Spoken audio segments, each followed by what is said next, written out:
보조지표 중에서 제일 중요하다고 생각하고 남들이 제일 많이 쓰는 보조지표가 뭔지 아십니까? 이동평균선이에요. 이평선이라고 보시면 되고, 이평선 같은 경우는 값이 다를 수 있어요. 사람들마다 값이 조금씩 다를 수 있거든요. 이동평균선이 우선 뭔지를 보셔야 될 부분은, 이평선은 보조지표입니다. 형님들, 보조지표인데 어떤 보조지표? 추세 보조지표입니다. 추세 보조지표라고 보시면 돼요. 그래서 이동평균선을 박스권으로 본다, 그러면 안 돼요. 추세 보조지표이기 때문에 이평선 같은 경우는 형님들이 생각하는 여러가지 부분들이 있어요. 예를 들어서 단기 이평선이 있고 중기 이평선이 있고 장기 이평선이 있습니다. 단기 이평선은 5일선, 10일선, 한 20일선 부분까지는 단기라고 보시면 돼요. 근데 웬만하면 5일선, 11선 안, 3일선, 5일선, 11선이 단기라고 판단하고, 기본적으로 중기는 21선, 61선, 이 값이 다를 수 있어요. 어떤 사람한테는 50 며칠 선이고 어떤 사람한테는 23일선이 될 수도 있고, 그거는 중요하지 않아요. 우선 기본적인 것만입니다. 이 정도 생각하시면 되고, 장기선 같은 경우는 120, 240, 365일 이렇게 나눌 수 있겠죠. 그래서 단기, 중기, 장기선이 있어요. 웬만하면 형님들이 기본적으로 다 설정해서 보시면 됩니다. 근데 내가 특정해서 본다, 그거는 취향 차이라고 보시면 돼요. 내가 원하는 것만 설정해서 본다, 그건 취향 차이고, 우선 체크해야 될 부분은 그겁니다. 내가 믿을 수 있는 이평선을 먼저 정한다. 이평선이 뭐죠? 현재 나오고 있는 캔들 있죠? 캔들에 대한 부분에 대해서 예를 들어 20일 이평이면 20일 동안의 평균 값이라고 보시면 돼요. 평균 가격. 대부분 매물대라고 얘기하는 이유가 뭐냐면, 예를 들어서 캔들이 이렇게 횡보하고 있어. 여기가 여기서부터 20일이야. 그죠? 20일이야. 그러면 이평선 같은 경우가 이렇게 따라서 이렇게 움직이겠죠? 그러면 여기서 여기까지 매수한 사람들의 평균 가격이 21선이라고 보시면 돼요. 평균 가격. 그래서 21선을 뚫으면 추세가 나올 수 있다라고 얘기하는 이유가 그 이유라고 보시면 됩니다. 그래서 이평선은 매물대가 될 수도 있고요. 아니면 매물대죠. 지지 저항이 될 수도 있고, 여러 가지 참고용으로 많이 사용하는 게 이동평균선이라고 보시면 돼요. 그리고 많이들 보시는 게 또 있죠. 5일선, 11선 이런 거 떠나서 어떤 선이 좋냐, 이 얘기를 지금 하려고 하는 건 아닙니다. 우선 기본적으로는 형님들이 많이 알고 있는 골든 크로스 하고요, 그리고 데드 크로스가 있어요. 이건 뭐냐면 두 선이 겹치는 자리를 얘기하는 겁니다. 예를 들어서 이게 21선입니다. 21선. 그리고 이게 61선이에요. 61선. 그랬을 때 여기서 교차되는 요 지점 있죠? 요게 골든 크로스라고 보시면 됩니다. 이 타점으로 매수 포인트를 잡는 사람들이 존재해요. 그리고 데드 크로스는 반대라고 보시면 돼요. 데드 크로스 같은 경우는 21선, 61선을 뚫고 내려갔을 요 지점, 이걸 데드 크로스라고 얘기합니다. 그래서 이거 같은 경우는 매도할 때 사용하는 겁니다. 근데 20일, 60일 이 두 개만 보고 그건 아닙니다. 이 값이 뭐든 상관없어요. 이게 5일선일 수도 있고요, 이게 60일선일 수도 있어. 그래서 데드와 골드 크로스는 이 크로스 되는 지점을 찾는다 라고 해서 이동평균선을 참고용으로 많이 사용하시는 분들이 있고요. 아니면 이동평균선을 사용할 때는 또 어떤 식으로 사용하냐면, 방금 이동평균선 같은 경우는 형님들한테 말씀드렸습니다. 평균값이라고 생각하시면 돼요. 그 이상 그 이하도 아니야. 그래서 너무 진지하게 이동평균선이 값이 어떻고 어떻게 형성되고 이것까지 파고드실 필요는 없습니다. 그거는 의미가 없어. 그냥 뭐라고 생각하면 되냐면, 지지와 저항, 그리고 추세, 요렇게 단순하게만 생각하시면 돼요. 단순하게만. 그리고 골든크로스, 데드크로스 보시면 되고, 예를 들어서 21선 제일 많이 보는 게 아마 21선일 겁니다. 그래서 21선 예로 말씀드리면, 캔들이 21선이 요렇게 있으면 캔들이 21선 밑에 있을 때는 하락 추세예요. 하락이고, 다시 뚫고 21선 위에 있으면 상승 추세입니다. 그리고 21선 안에서 위아래로 흔들면 이건 횡보예요. 횡보. 이렇게 딱 보시면 돼요. 하락 추세, 상승 추세, 횡보 추세입니다. 근데 여기서 형님들이 어려운 게 있어요. 그거는 지금 나올 건 아니겠지만, 예를 들어서 형님들한테 제일 어렵다라고 생각하는 거는, 이렇게 21선이 있으면 캔들이 하락 추세에 있다가 수급이 들어와서 상승 추세에 있는 듯 하면서 다시 내려와서 하락 추세에 있는 듯 하면서 다시 올라가서 상승 추세인 척하고 다시 내려와, 이런 경우 있죠.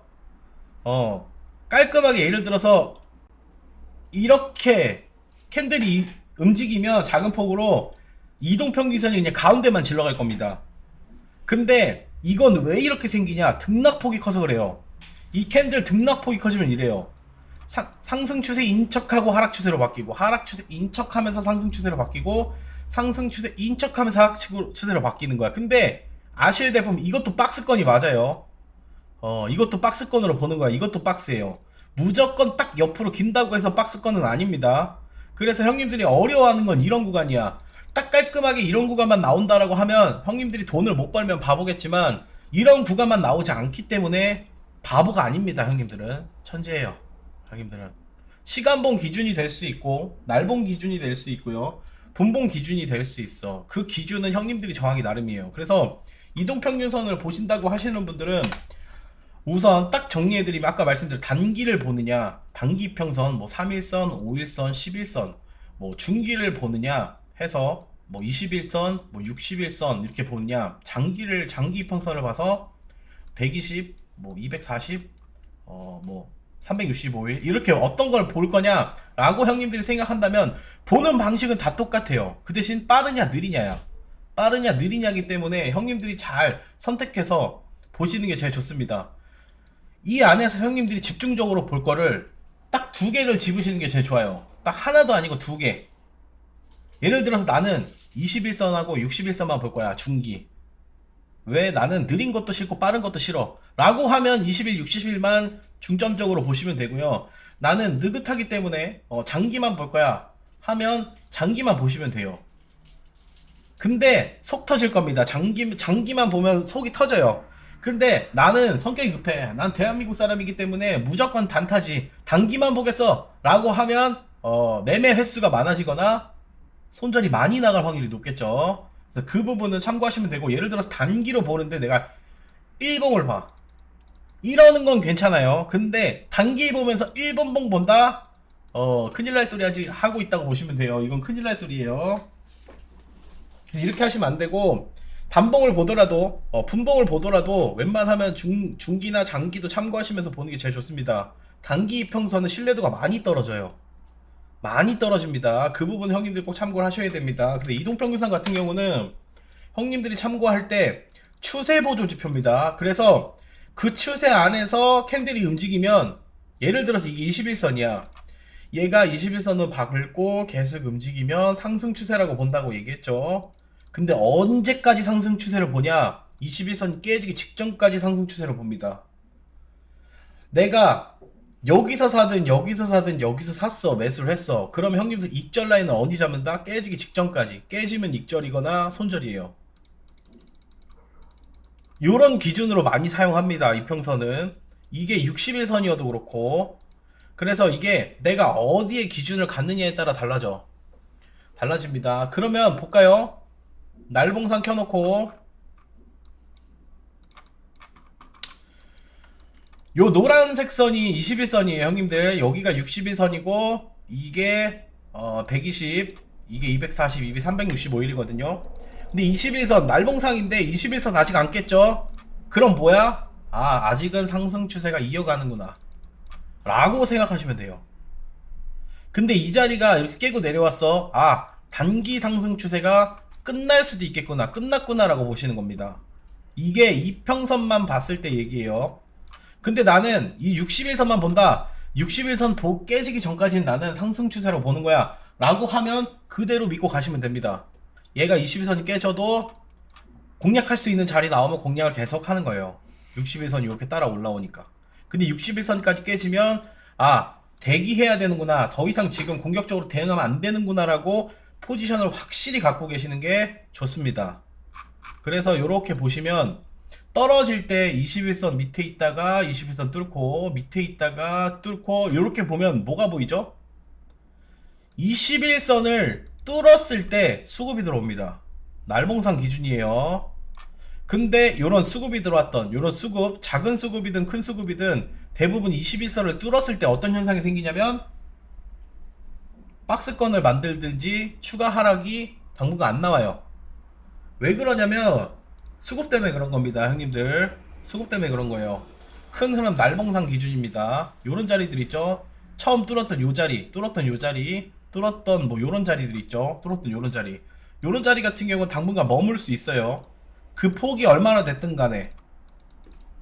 왜 그러냐면 21선 뚫는다는 얘기는 당분간 하락 추세가 멈췄다고 확인할 수 있기 때문에 참고하는 거지, 추가 하락이 안 나온다는 얘기는 아닙니다. 참고용만 사용하시는 게 제일 좋아요. 그래서 21선이든 61선이든 뭐 121선, 241선, 361선 여러 가지 부분들이 있겠지만 장기, 예를 들어 361선이다 이것만 보고 한번 볼까요? 이것만 본다면 봅시다. 과거 차트부터 갖고 와서 보는 거야. 이렇게 내가 진짜 끝장기를 보고 가겠다라고 하면 형님들이 생각할 수 있는 게 있겠죠. 빨간색 선이 365일입니다. 여기선 내가 360일 뚫었을 때 매수해서 뚫렸을 때 매도입니다. 여기서 여기니까 이건 익절이죠. 익절. 근데 많이 못 먹었어요. 그죠? 그리고 다시 뚫었을 때 여기 사서 여기서 팔았으니까 요것도 어중간합니다. 그 대신 떨어지는 건 지켰죠? 그리고 나서 여기서부터 뚫었을 때 한 번 손절 나가고 다시 두 번 살짝 손절 나가고 끝없이 상승해서 어디까지 나한테 수익을 주느냐? 여기까지 줍니다. 여기까지. 그럼 여기서부터 여기까지니까 수익률 한번 볼까요? 220% 수익 나오는 겁니다. 그죠? 근데 단점이 있죠. 장기 이평선은요, 시키는 대로 했을 때 뭐가 많이 나와? 손절이 많이 나옵니다. 진짜 어마어마하게 큰 상승이 나오지 않는 이상 크게 수익 보기가 어렵다는 얘기예요. 그러면 뭘 해야 돼? 뭘 해야 됩니까? 같이 이용을 해야겠죠. 장기 이평선과 단기 이평선을. 그렇기 때문에 21선, 장기 이평선 여러가지 부분들을 같이 활용하시는 게 제일 좋습니다. 예를 들어 지금 뚫었잖아. 그럼 여기 매수 자리인가요? 뚫었잖아. 그 전에는 안 뚫었죠. 뚫고 흐름이 요렇게 이평선들이 수렴하는 자리가 올 거 아니야. 얘가 한번 저항을 받으면 이랬을 때 전략을 가져가야 돼요. 361선은 많이 못 먹어. 그 대신 많이 홀딩할 수는 있죠. 그래서 뭐로 많이 사용하는지 아십니까? 장기 이평선은 장기 이평선은요, 매수 타점으로 사용하지 않아요. 대부분 사람들이 중기 이평선까지는 매수 타점으로 사용합니다. 매도 타점으로도 사용해요. 근데 장기는 사용하면 안 됩니다. 장기는 어떤 용으로 사용하느냐? 이평선을 내가 매수해도 되는지 하면 안 되는지 용도로만 사용해요. 예를 들어서 이렇게 큰 하락 추세에서 365일이 있고 240일이 있고 여기 보라색 선이 121선입니다. 내가 121선 뚫고 올라왔을 때부터 대응하겠다. 이런 전략이 가능해요. 그 전까지는 아무것도 안 하겠다. 혹은 내가 241선 뚫고 내려갔을 때 다시 복귀하는 자리부터 다시 대응하겠다. 그걸 21선으로 보든 61선으로 보든 51선으로 보든 그때부터 난 대응하겠다라고 얘기하면 그런 용도로 사용하셔야 됩니다. 영업 비밀은 아니에요. 이것도 기초입니다. 형님들 모르고 계시는 분들은 기초를 모르고 계신 거예요. 그래서 장기 이평선 같은 경우는 내가 추세를 볼 때 그냥 도움을 받을 정도라고 생각하시면 됩니다. 예를 들어서 365일 이거 뚫었을 때부터 대응하겠다. 조정받고 다시 올라가는 흐름 나오면 여기서부터 매수 포인트 잡는 거예요. 내가 241선 뚫었을 때부터 대응하겠다. 요런 데서 타점 잡는 겁니다. 뚫고 올라왔을 때부터. 그리고 121선을 뚫고 내가 그때부터 대응하겠다. 거기서부터 타점을 잡는 자리를 보시면 돼요. 그 올라오기 전까진 뭐야? 쳐다도 안 보는 겁니다. 쳐다도 안 보는 거예요. 갖다 버리는 겁니다. 그 용도로 이평선이라는 걸 사용하고 있고, 저도 이 용도로 이평선을 봅니다. 저만 보는 게 아니고요. 웬만하면 차트 보시는 분들 10이면 9명은 아마 볼 거예요. 단기를 보든 장기를 보든 중기를 보든. 장기 이평선은 그 용도로만 사용하시는 게 맞아요. 추세 용도, 상황, 뭐 여러가지 부분들 이해되셨죠? 근데 이걸 이용한다 했을 때 쉽지는 않을 겁니다. 거기서부터는 좀 많은 지식과 정보가 들어가긴 하는데 우선은 이평선을 사용하는 용도로만 형님들한테 기본적이고 꼭 사용해야만 뭐 꼭 사용해야 되는 건 아니겠지만 쓰면 괜찮다, 이렇게 사용하면 괜찮다 라고 하는 부분을 말씀드린다고 보시면 됩니다.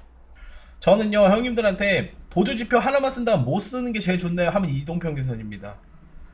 다른 거 다 갖다 버리고 이동평균선이에요. 그만큼 이동평균선은 용도가 많고요. 그리고 이동평균선 같은 경우는 봤을 때 제일 그나마 내가 이용할 만한 가치도 많고 써먹을 때가 많아요. 어, 굳이 없어도 괜찮겠지만 있으면 그래도 좋습니다. 그리고 형님들한테 하나 더 추가적으로 얘기하면 이거는 그냥 방금 얘기했던 내용 말고도 이것도 아마 거의 아시는 분들은 많이 아실 거예요. 이동평균선을 어느 때 또 많이 사용하는지. 많이 사용하는 자리가 있어요. 많이 사용하는 또 자리가 있어. 장기 이평선하고 단기 이평선하고 중기 이평선 많이 설정해놓고 보는 타점이 있습니다. 그런 자리가 어디냐면 수렴자리에요. 수렴자리. 수렴자리는요 등락폭이 작은 자리를 이야기하는 겁니다. 등락폭이 작고 그리고 이평선이 모이는 자리입니다. 모임. 수렴자리입니다. 수렴자리. 모이는 자리라고 보시면 돼요. 예를 들면 이렇게 1시간 봉상 많이 모이는 자리들 있죠. 요런 자리. 요런 자리. 모일 때는요 액션이 나오기 좀 직전이라고 보시면 돼요. 모이는 자리들 있죠. 요런 자리. 요런 자리. 방향성이 나오기 직전이라고 보시면 됩니다. 그런 자리들이 많이 보여요. 요런 자리. 등락폭도 좀 작고 시간을 끌면서 이동평균선을 싹 모아놓는 자리들이 있어요. 그런 자리 같은 경우가 한쪽으로 방향성이 나오기 얼마 안 남았구나 라고 판단하셔야 돼요. 내가 이걸 이용하겠다 라고 한다면 모이고 나서 상단 방향으로 뜰든 하단 방향으로 뜰든 그쪽으로 가는 방향으로 매수 포인트를 잡는 것도 나쁜 방법은 아닙니다. 그래서 모이는 자리 같은 경우는 대부분 캔들 등락폭이 작아요. 크지 않아요. 웬만하면 안 큽니다. 요런 자리들을 형님들은 포인트 자리로 체크해서 보세요. 그런 자리들이 맥자리일 확률이 진짜 높아. 그런 자리들이 변곡일 확률이 높아요. 이해되셨죠?